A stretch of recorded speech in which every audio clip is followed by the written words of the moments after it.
Hello students. स्वागत है आपका स्टडीज अड्डा के यूट्यूब चैनल पर कला के ऑनलाइन क्लासेस में। पिछली क्लास में हम रोपण और चनहूदड़ों के बारे में पढ़ रहे थे। रोपण पंजाब के रूपनगर जिले में स्थित है और यहाँ से मिट्टी के बर्तनों के साक्ष्य प्राप्त हुए हैं जो कि चित्रित हैं। यहाँ से तांबे की कुल्हाड़ी भी प्राप्त हुई है और मानव के साथ कुत्ता दफनाए जाने के प्रमाण मिले हैं। बात करते हैं चनहूदड़ों की। चनहूदड़ो पाकिस्तान के सिंध प्रांत में सिंध नदी के बाएं तट पर स्थित है और ये मोहनजोदड़ो से 81 मील या किलोमीटर में बात करें तो 130 किलोमीटर दक्षिण में स्थित है। चनहूदड़ो की खोज 1930 ईस्वी में M.G. मजूमदार ने की थी, जिनका पूरा नाम नानी गोपाल मजूमदार है। और इसके बाद इनका उत्खनन कार्य मैके ने भी करवाया, जो 1935 से लेकर 36 तक करवाया। यहां से किसी भी प्रकार की किलेबंदी के साक्ष्य नहीं मिलते हैं। यहीं से झूकर सभ्यता और झांगर सभ्यता के भी अवशेष मिलते हैं और उन अवशेष के रूप में जिन अवशेषों को मजूमदार जी ने हमें दिखाया वो थे मिट्टी की मूर्तियां, पकी हुई मिट्टी की मूर्तियां और मिट्टी के भूरे रंग के पात्र। इस तरह से कह सकते हैं कि हड़प्पा सभ्यता के अंतर्गत ही चनहूदड़ों में एक अलग ही सभ्यता पनपी थी, जो कि थी झूंकर सभ्यता या झांगर सभ्यता। चनहूदड़ों से प्राप्त जो प्रमुख साक्ष्य थे उनमें थे सौंदर्य प्रसाधन। सौंदर्य प्रसाधन में लिपस्टिक, चेहरे पर लगाने वाली क्रीम, पाउडर, काजल, ये सब थे। और यहाँ से इंद्रगोप मनके बनाने का कारखाना भी मिला था, कारखाने के साक्ष्य मिले थे। साथ ही साथ यहाँ पर सीप उद्योग लगा हुआ था, सीप उद्योग के साक्ष्य मिलते हैं। मुद्रा बनाने के साक्ष्य मिलते हैं। हड्डियों की वस्तुओं के साक्ष्य मिलते हैं। यहाँ पर पात्रों पर हल्के पीले रंग का प्रयोग किया गया है। यहाँ से अलंकृत हाथी के साक्ष्य मिलते हैं और ढेर सारे खिलौनों के भी साक्ष्य मिलते हैं। आगे बात करें तो यहाँ से वक्राकार ईंट मिलती है और एक ईंट ऐसी मिली है जिस पर बिल्ली और कुत्ते दोनों के पद चिन्ह हैं। आगे देखेंगे कि मिट्टी की एक मुद्रा पर 3 घड़ियाल और 2 मछलियों का अंकन मिला है, जो कि चनहूदड़ों से मिला है। यहाँ से एक इत्र पात्र मिला है जिसमें 4 खाने हैं और जो मिट्टी का बना हुआ है। और यहाँ से बात करें तो चनहूदड़ों से पीतल का एक बतख मिला है। ये थे चनहूदड़ों से प्राप्त होने वाले प्रमुख साक्ष्य और चनहूदड़ों की स्थान के बारे में जानकारी। जो जानकारियां आपकी परीक्षा के लिए चनहूदड़ों से जरूरी हैं वो जानकारी आपकी हो गई। आगे आज हम पढ़ेंगे हड़प्पा सभ्यता के छोटे छोटे स्थानों के बारे में, जहाँ से बहुत अधिक कला के साक्ष्य नहीं मिले हैं, परंतु ये आपकी परीक्षा के लिए ज़रूरी हैं। जो भी कुछ यहाँ से प्राप्त हुआ है या इनकी स्थिति के बारे में भी परीक्षा से पूछा जाता है परीक्षा में, तो आप इन चीज़ों के बारे में जान लेंगे। तो वो स्थान सबसे पहले पाकिस्तान से ही शुरू करते हैं। पाकिस्तान के सिंध प्रांत में सिंध नदी के दाएं तट पर आमरी नामक स्थान स्थित है।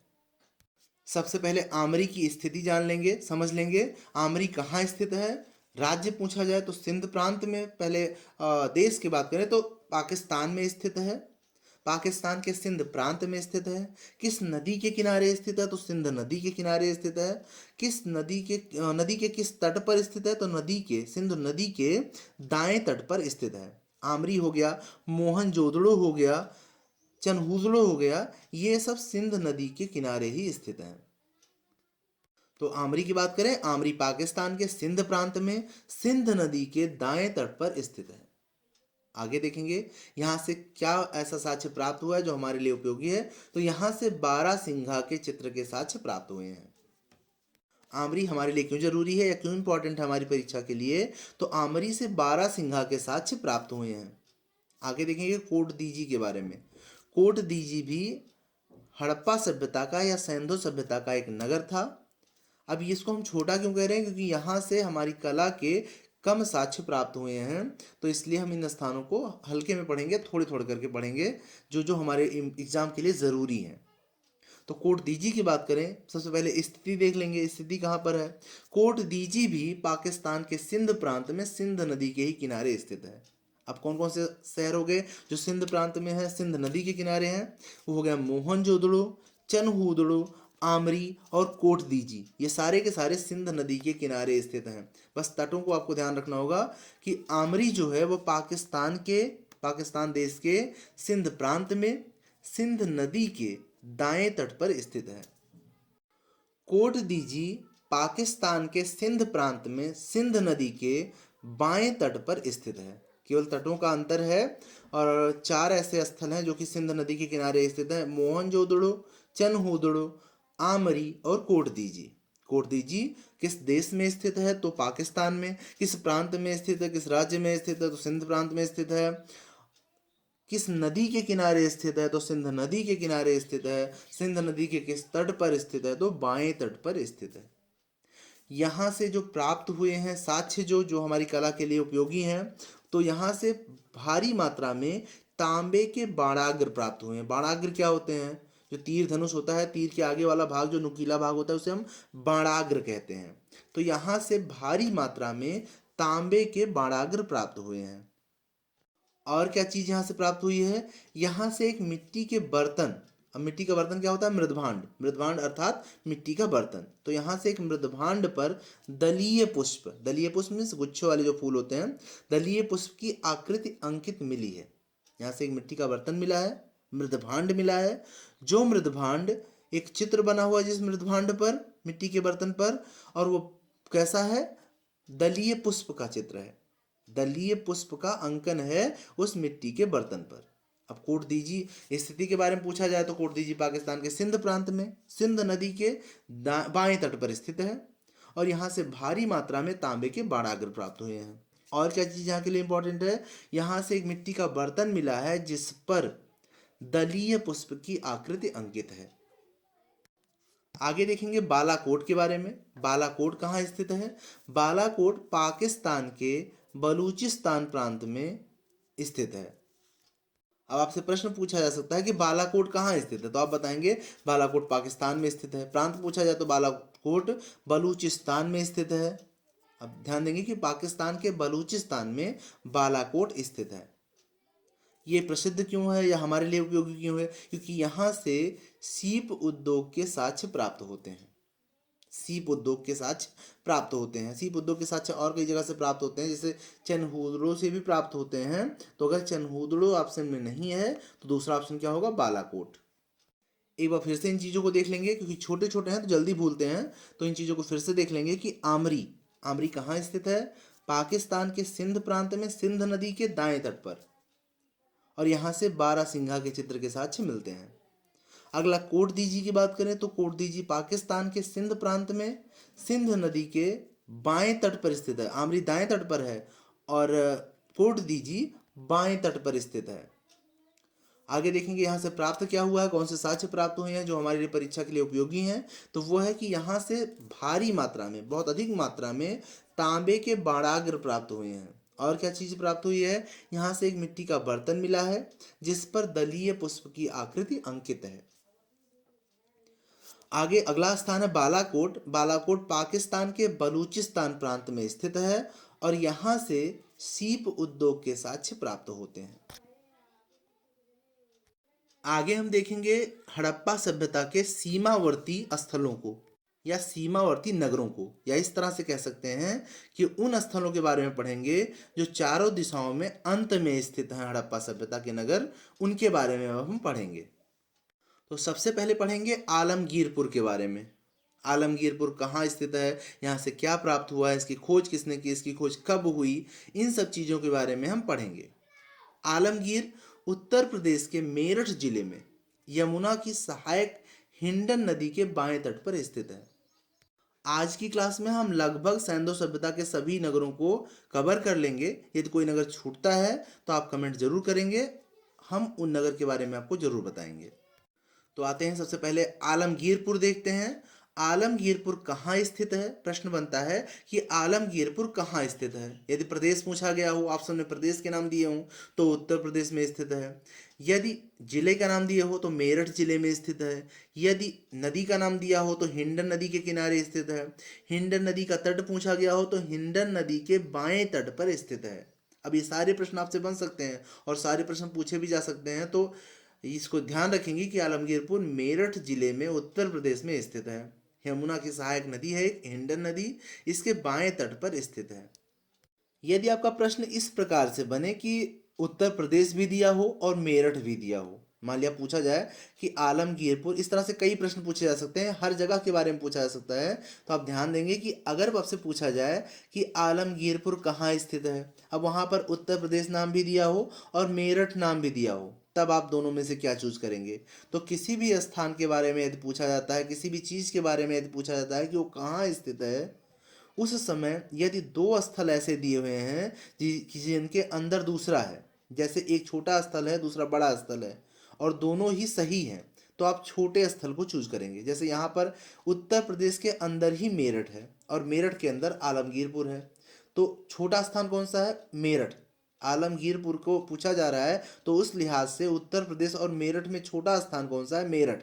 तो हम कौन सा सही लगाएंगे? मेरठ को लगाएंगे। अब इसको ध्यान देंगे, पिछली परीक्षाओं में ऐसे प्रश्न आए हैं, तो जो बोर्ड ने उत्तर माना है वो बोर्ड ने उस छोटे सी जगह, छोटी जगह को उत्तर माना है। तो आप ध्यान देंगे कि परीक्षा में यदि ऐसे पूछ लिया था कि आलमगीरपुर कहाँ स्थित है, उत्तर प्रदेश भी ऑप्शन में है और मेरठ भी ऑप्शन में है, तो सही ऑप्शन होगा मेरठ। आगे इसकी खोज के बारे में बात करेंगे। इस नगर की खोज 1958 ईस्वी में भारत सेवक समाज द्वारा की गई थी। पूछा जाए कि इस नगर की खोज किसके द्वारा की गई, तो भारत सेवक समाज द्वारा की गई थी। अभी तक ये प्रश्न कभी पूछा नहीं गया है, लेकिन पूछा जा सकता है, अब इसको याद रखेंगे। आगे, इस नगर की खोज कब हुई थी, तो 1958 ईस्वी में आलमगीरपुर की खोज हुई थी। और खोज के साथ साथ ही 1958 ईस्वी में ही यज्ञदत्त शर्मा द्वारा इस स्थल का उत्खनन कार्य करवाया गया था। तो खोज किसने की थी? भारत सेवक समाज ने। इसका उत्खनन कार्य किसने किया? उत्खनन कार्य यज्ञदत्त शर्मा द्वारा करवाया गया। कब करवाया गया? 1958 में ही। 1958 में ही इसकी खोज हुई, 1958 में ही इसका उत्खनन कार्य शुरू हो गया और खोज हुई भारत सेवक समाज के द्वारा, उत्खनन कार्य हुआ यज्ञदत्त शर्मा द्वारा। यहाँ से 4-5 प्रश्न बन सकते हैं। जैसे इस नगर की खोज कब हुई? 1958 में। इस नगर की खोज के बाद इसका उत्खनन कार्य कब हुआ? 1958 ईस्वी में। इस नगर की खोज किसने की? भारत सेवक समाज ने। इस नगर का या आलमगीरपुर का उत्खनन कार्य किसने करवाया? यज्ञदत्त शर्मा ने। अब यह स्थल इतना महत्वपूर्ण क्यों है? क्योंकि यह हड़प्पा सभ्यता का सबसे पूर्वी स्थल है। आपसे पूछा जाए कि हड़प्पा सभ्यता का सबसे पूर्वी स्थल कौन सा है, पूछा भी गया है, विगत वर्षों में पूछा भी गया है कि हड़प्पा सभ्यता का सबसे पूर्वी स्थल या सबसे पश्चिमी स्थल। तो आप ध्यान देंगे कि हड़प्पा सभ्यता का सबसे पूर्वी स्थल आलमगीरपुर है, जो कि उत्तर प्रदेश के मेरठ जिले में स्थित है। अब यहाँ से प्राप्त प्रमुख साक्ष्यों के बारे में पढ़ेंगे। तो यहाँ से मिट्टी के बर्तन, अब मिट्टी के बर्तनों को क्या कहते हैं? मृदभांड। तो यहाँ से मिट्टी के बर्तनों पर मोर, त्रिभुज और गिलहरी की आकृतियां अंकित मिली हैं। पूछा जा सकता है, प्रश्न पत्र में पूछा जाएगा कि त्रिभुज की आकृति कहाँ के मृदभांडों पर प्राप्त हुई है, तो आप बताएंगे कि त्रिभुज की आकृति आलमगीरपुर से प्राप्त मृदभांडों पर हुई मिली है। या मोर की आकृति पूछा जाए, त्रिभुज की आकृति पूछा जाए, इनमें से कुछ भी पूछा जाए कि मोर, त्रिभुज या गिलहरी की आकृतियां कहाँ से प्राप्त हुई हैं या किस कहाँ से प्राप्त बर्तनों पर प्राप्त हुई हैं। जैसे पूछा जाए कि आलमगीरपुर के बर्तनों पर या आलमगीरपुर से प्राप्त मिट्टी के बर्तनों के साक्ष्यों पर किस आकृति को पाया गया है, किस आकृति को अंकित पाया गया है, तो आप बताएंगे कि मोर, त्रिभुज और गिलहरी। इस प्रश्न को कई तरह से पूछा जा सकता है घुमा फिरा कर। तो आप ध्यान रखेंगे कि आलमगीरपुर से जो बर्तन प्राप्त हुए हैं मिट्टी के, उन पर मोर की आकृति है, त्रिभुज की आकृति है और गिलहरियों की आकृति है। आगे देखेंगे, आलमगीरपुर से रीछ तथा सर्प की मिट्टी की मूर्तियां, हम मिट्टी की मूर्तियों को हम मृण मूर्तियां कहते हैं। आप ध्यान देंगे एग्जाम में आपसे ऐसे ही प्रश्न रहेंगे और ऐसे ही शब्द रहेंगे कि मृण मूर्तियां कहाँ से प्राप्त हुई हैं, मृण मूर्तियों के साक्ष्य कहाँ से प्राप्त हुए हैं। तो आप ध्यान देंगे कि आलमगीरपुर से रीछ तथा सर्प की मिट्टी की मूर्तियां या मिट्टी की मूर्तियों के साक्ष्य प्राप्त हुए हैं। प्रश्न बनेगा कि रीछ की मिट्टी की मूर्तियों के साक्ष्य कहाँ से प्राप्त हुए हैं, तो आप बताएंगे आलमगीरपुर से, या और कहीं से नहीं मिला है। सर्प की मिट्टी की मूर्तियां कहाँ से प्राप्त हुई हैं, तो आलमगीरपुर से, ये भी कहीं से नहीं मिला है। तो ये जो चीज़ें कहीं से नहीं मिली हैं, केवल एकमात्र एक ही स्थान से मिलती हैं, उनका पूछा जाना काफ़ी ज़्यादा संभावित होता है। तो आलमगीरपुर के मिट्टी के बर्तनों पर मोर, त्रिभुज और गिलहरियों की आकृति अंकित मिली है। आगे देखेंगे, आलमगीरपुर से रीछ तथा सर्प की मिट्टी की मूर्तियां मिली हैं या मिट्टी की मूर्तियों के साक्ष्य मिले हैं। एक बार फिर से इन चीज़ों को देख लेंगे। आलमगीरपुर स्थित कहाँ है? आलमगीरपुर उत्तर प्रदेश के मेरठ जिले में यमुना की सहायक नदी हिंडन नदी के बाएं तट पर स्थित है। यमुना नदी नहीं लिखेंगे, यमुना की सहायक नदी हिंडन नदी। यदि प्रश्न पत्र में विकल्प में दोनों रहता है कि यमुना नदी भी रहे और हिंडन नदी भी रहे, तो आप हिंडन चूज करेंगे। यदि हिंडन नदी नहीं है तब आप यमुना चूज कर सकते हैं। तो ध्यान देंगे कि आलमगीरपुर उत्तर प्रदेश के मेरठ जिले में यमुना की सहायक नदी हिंडन नदी के बाएं तट पर स्थित है। इस नगर की खोज कब हुई थी? 1958 में। खोज किसने की थी? भारत सेवक समाज द्वारा की गई थी। इस नगर की खुदाई या उत्खनन कार्य कब हुआ था? 1958 ईस्वी में। और उत्खनन कार्य किसके द्वारा करवाया गया? आलमगीरपुर का उत्खनन कार्य किसके द्वारा करवाया गया? तो यज्ञदत्त शर्मा के द्वारा करवाया गया था। यह इतना विशेष क्यों है? क्योंकि यह हड़प्पा सभ्यता का सबसे पूर्वी स्थल है। यहाँ से जो साक्ष्य प्राप्त हुए हैं वो कौन से हैं, या कलात्मक साक्ष्य जो प्राप्त हुए हैं वो कौन से हैं? यहाँ से मिट्टी के बर्तन प्राप्त हुए हैं, मृदभांड प्राप्त हुए हैं जिन पर मोर, त्रिभुज और गिलहरी की आकृतियां अंकित हैं। और क्या प्राप्त हुआ है? यहाँ से रीछ तथा सर्प की मृड मूर्तियां भी प्राप्त हुई हैं। आलमगीरपुर से जितने भी प्रश्न बन सकते थे उन सब के बारे में हमने जान लिया। आगे हम पढ़ेंगे सुतका गैंडोर के बारे में। सबसे पहले सुतका गैंडोर की स्थिति जान लेंगे। सुतका गैंडोर है कहाँ पर, स्थित कहाँ पर है? तो ध्यान देंगे कि सुतका गैंडोर पाकिस्तान के बलूचिस्तान प्रांत में दास्क नदी के तट पर स्थित है। अब यहाँ से प्रश्न जो बनेंगे कौन कौन से बनेंगे? सुतका गैंडोर कहाँ स्थित है? किस देश में स्थित है? तो पाकिस्तान में। किस प्रांत में स्थित है? तो बलूचिस्तान में। किस नदी के किनारे स्थित है? तो दास्क नदी के तट पर स्थित है। सुतका गैंडोर पाकिस्तान के बलूचिस्तान प्रांत में दास्क नदी के तट पर स्थित है। अब बात करेंगे इसकी खोज की। इसकी खोज कब हुई या किसने की? तो इसकी खोज 1927 ईस्वी में स्टाइन ने की थी। स्टाइन। यहाँ से कौन कौन से प्रश्न बनेंगे? इसकी खोज कब हुई? सुतका गैंडोर नामक हड़प्पा सभ्यता के पुरा स्थल की खोज कब हुई? तो इसकी खोज 1927 ईस्वी में हुई। आगे इसकी खोज किसने की? सुतका गैंडोर की खोज किसने की? तो सुतका गैंडोर की खोज स्टाइन ने की थी। आगे देखेंगे सुतका गैंडोर सिंधु सभ्यता का एकमात्र नगर है जिसे प्राकृतिक चट्टानों पर बसाया गया है। और यही महत्वपूर्ण वो चीज है जिसकी वजह से आपको सुतका गैंडोर को पढ़ना है। यहाँ के बारे में यहाँ से अभी तक ये नहीं पूछा गया कि कहाँ पर स्थित है या इसको किसने खोज की, इसकी ये भी नहीं पूछा गया है। पूछा जा सकता है, पूरी संभावना है, पर अभी तक नहीं पूछा गया है। पर यह चीज जो है कि सुतका गैंडोर सिंधु सभ्यता का एकमात्र नगर है जिसे प्राकृतिक चट्टानों पर बसाया गया है, ये पूछा जा चुका है और पूछे जाने की पूरी पूरी संभावना है। सुतका गैंडोर सिंधु सभ्यता का वह नगर है, एकमात्र नगर है जिसे प्राकृतिक चट्टानों पर बसाया गया है। अब यहाँ से प्रश्न कैसे बनेगा? आपसे पूछ लिया जाएगा कि सिंधु सभ्यता का वह कौन सा नगर है या हड़प्पा सभ्यता का वह कौन सा नगर है जिसे प्राकृतिक चट्टानों पर बसाया गया है। बाकी सारी चट्टानें कृत्रिम हैं, पर ये जो है प्राकृतिक चट्टानों पर बसाया गया है, तो वो नगर है सुतका गैंडोर। जैसे आलमगीरपुर था वो सबसे पूर्वी स्थल है हड़प्पा सभ्यता का, ऐसे ही सुतका गैंडोर जो है यह हड़प्पा सभ्यता का सबसे पश्चिमी स्थल है। सबसे पूर्वी स्थल आलमगीरपुर जो उत्तर प्रदेश में है, सबसे पश्चिमी स्थल सुतका गैंडोर जो कि पाकिस्तान के बलूचिस्तान में स्थित है। तो एक बार फिर से इन चीजों को देख लेंगे। सुतका गैंडोर पाकिस्तान के बलूचिस्तान प्रांत में दास्क नदी के तट पर स्थित है। और इसकी खोज कब हुई? 1927 ईस्वी में। इसकी खोज किसने की? स्टाइन ने। इसकी खोज स्टाइन ने की। आगे देखेंगे सुतका गैंडोर सिंधु सभ्यता का एकमात्र नगर है जिसे प्राकृतिक चट्टानों पर बसाया गया है। और ये हड़प्पा सभ्यता का सबसे पश्चिमी स्थल है। आगे देखेंगे दैमाबाद।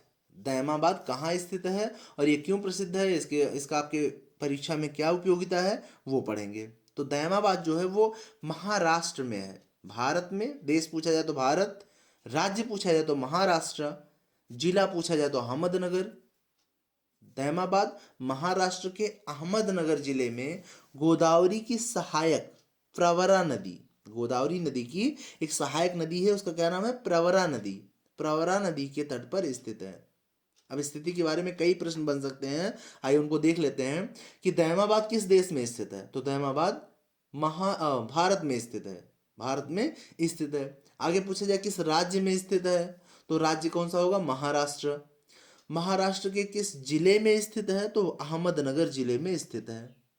आगे किस नदी पर स्थित है? किस नदी के तट पर स्थित है? तो प्रवरा नदी के तट पर स्थित है। यदि प्रवरा ऑप्शन में नहीं रहता है तो आप गोदावरी को टिक करेंगे। गोदावरी की सहायक नदी प्रवरा नदी के तट पर स्थित है।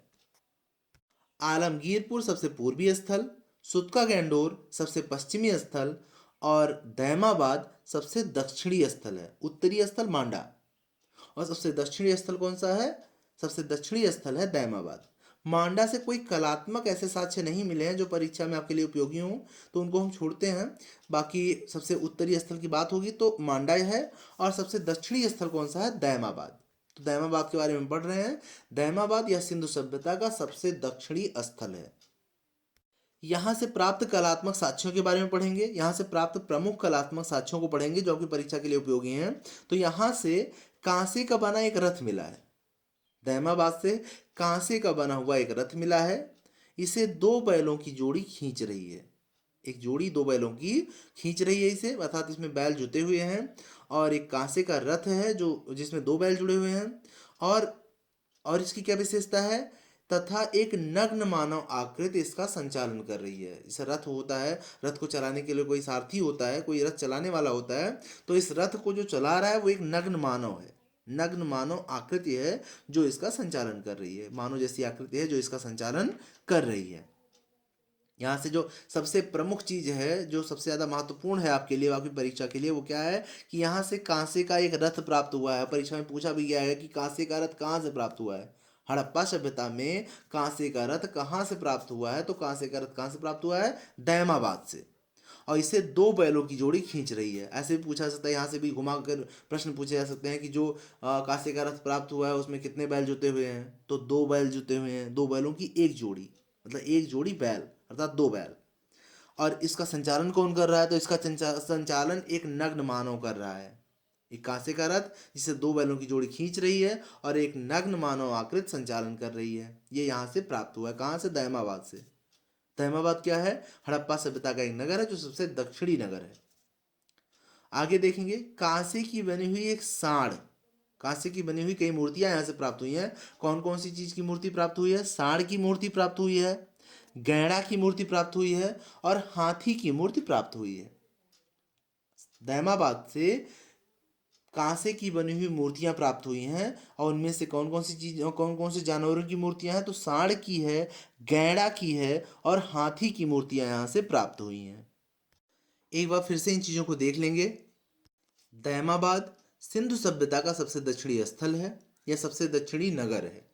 यह कहाँ स्थित है?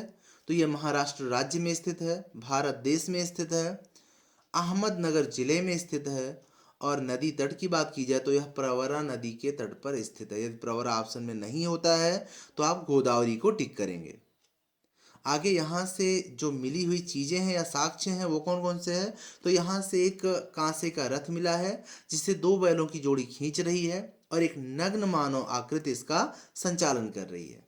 यहाँ से कई सारी कांसे की मूर्तियां प्राप्त हुई हैं जिनमें सांड की मूर्ति है, गैंडा की मूर्ति है और हाथी की मूर्ति है। आगे एक छोटी सी सभ्यता है, क्षोभ सभ्यता। इसको भी हम पढ़ लेंगे क्योंकि यहाँ से भी प्रश्न पूछे जाते हैं। अब ये क्षोभ सभ्यता कहाँ पर थी?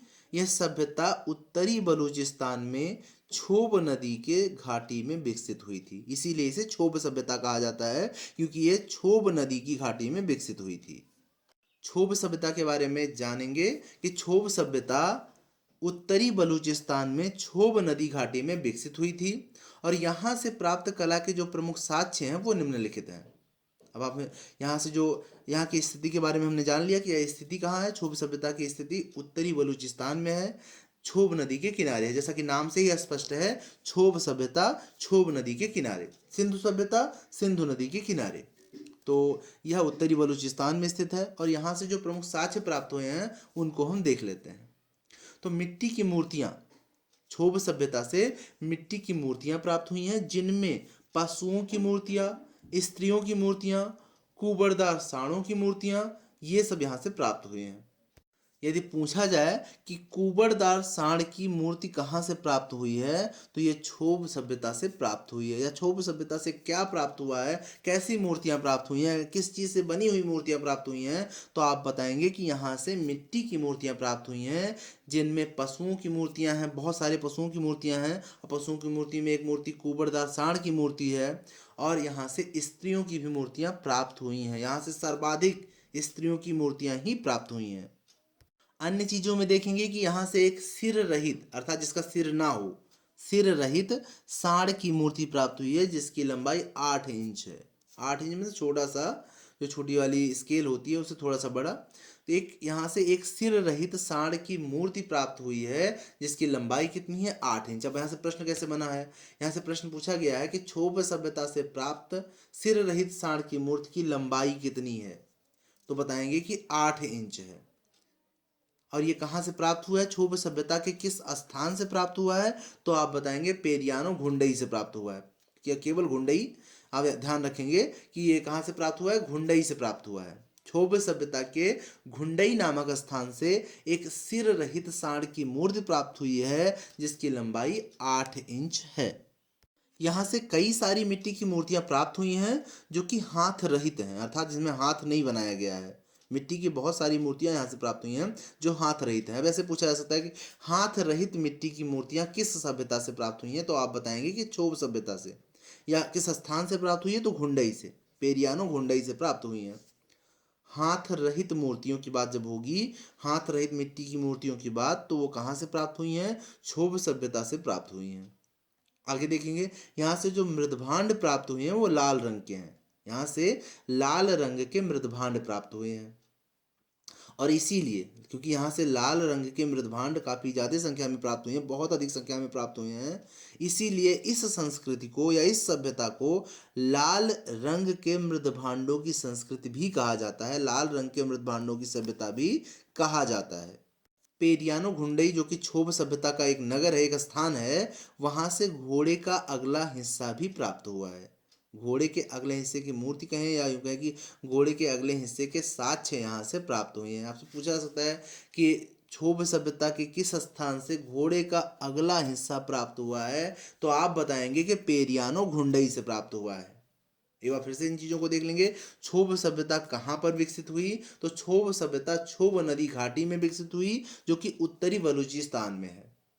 यहाँ से प्राप्त कला के जो प्रमुख साक्ष्य हैं वो हैं मिट्टी की मूर्तियाँ, जिनमें मूलतः पशुओं की मूर्तियाँ हैं, स्त्रियों की मूर्तियाँ हैं और कुबड़दार सांड की मूर्तियाँ हैं। यहाँ पर एक सिर रहित सांड की मूर्ति प्राप्त हुई है पेरियानो घुंडई से, जिसकी लंबाई 8 इंच है। आगे यहाँ से हाथ रहित मिट्टी की कई मूर्तियां प्राप्त हुई हैं।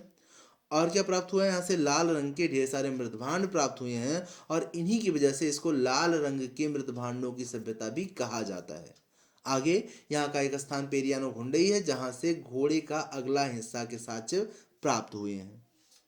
अब एक तरह से आद्य ऐतिहासिक कला की जो चीज़ें थी वो खत्म हो चुकी हैं, समाप्त हो चुकी हैं।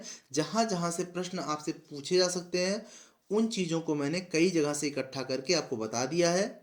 यदि आपको चीज़ें एक बार में याद नहीं होती हैं, तो इन चीज़ों को बार बार देखकर आप इन चीज़ों को याद कर सकते हैं। वीडियोज यूट्यूब पर हैं, इसका कोई पैसा नहीं लग रहा है। आप बार बार इन चीज़ों को देख सकते हैं और याद कर सकते हैं।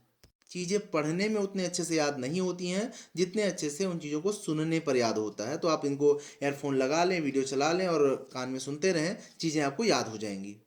अगली क्लास में हम हड़प्पा सभ्यता की कुछ विशेषताओं के बारे में पढ़ेंगे, और वो आपकी हड़प्पा सभ्यता से संबंधित अंतिम क्लास होगी या आद्य ऐतिहासिक कला की अंतिम क्लास होगी। इसके बाद आद्य ऐतिहासिक सभ्यता और प्राग ऐतिहासिक सभ्यता के अभ्यास किए जाएंगे। डेली जो भी आप समय चूज करते हैं, उस समय पर डेली ऑनलाइन अभ्यास क्लासेस होंगी। उनमें आप प्रैक्टिस करेंगे और प्रश्नों के उत्तर देकर अपनी तैयारी को जांचेंगे। साथ ही अभ्यास में भी मैं आपके कई सारे डाउट्स और प्रश्नों को क्लियर करने की कोशिश करूंगा। साथ ही साथ आपको कला की कुछ महत्वपूर्ण क्लास भी मिलेगी, जैसे कला के षष्टांग हो गए, षडंग हो गए, रंगों के बारे में हो गया, पेंसिल के बारे में हो गया, कला के प्रकार के बारे में हो गया, कला के पाठ्यक्रम के बारे में हो गया, रंगों के भाव के बारे में हो गया। ऐसी महत्वपूर्ण क्लासेस आपको मिलती रहेंगी। और इसके बाद शुरू होगा वैदिक कला या वैदिक कालीन कला। यदि आप चाहें तो इसके बाद हम आधुनिक कला भी शुरू कर सकते हैं, जिनमें हम कुछ महत्वपूर्ण महत्वपूर्ण क्या लगभग 100 से अधिक कलाकारों को आपको पढ़ाना है, जो कि आपकी परीक्षा में जहाँ से प्रश्न पूछे जाते हैं। तो जिस तरह से आप कमेंट करेंगे उस तरह से आगे की क्लासेस चलेंगी। तब तक के लिए यदि आपको वीडियो पसंद आती है, मेरी कोशिश पसंद आती है, तो इस वीडियो को लाइक करें और अपने फ्रेंड्स को शेयर करें ताकि वो भी इसका लाभ उठा सकें। कमेंट बॉक्स में आप अपने कमेंट ज़रूर करें जो हमें मोटिवेट करते हैं। मिलते हैं अगली क्लास में। तब तक के लिए धन्यवाद।